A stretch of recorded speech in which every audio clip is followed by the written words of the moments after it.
In the previous video, we talked about reality checks. Well, in this video, we're going to talk about system maintenance and how important it is. You want to do a reality check of your system for such things as water damage to building structures. It can happen to walls, sidewalks, driveways, patios. Water can be very damaging. And also plant life. If you're overwatering, underwatering, it can cause stress plant material, dead or dying plants.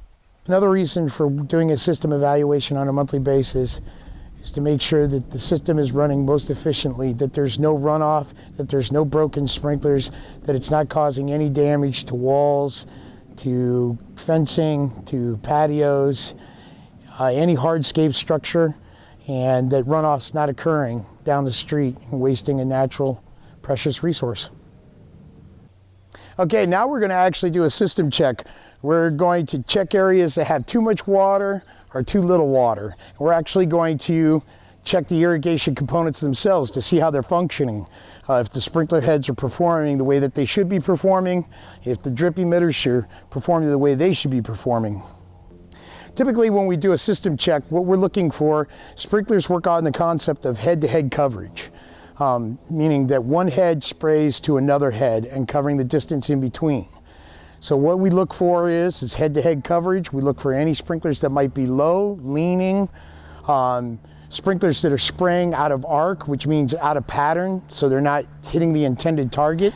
When doing a system check on a drip irrigation system, what you want to do is walk the property, check for any dying or dead plant material, turn the irrigation system on, let it run for approximately about an hour, and check to see if there's any water at that location. If not, there's probably puddling somewhere or there's some sort of blockage in the drip tubing itself upstream. Once every 3 months, it's a good idea to go in, turn off all your water that you have inside your house, go outside to the meter, take a look at it. If the meter's spinning, you probably have a leak either in a valve or in the main line itself, and it'll need further investigation.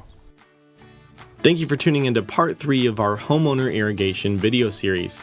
Think you're ready for an advanced course? Well, DLC's own Brian Condrey will be back in part 4 to talk about advanced irrigation programming.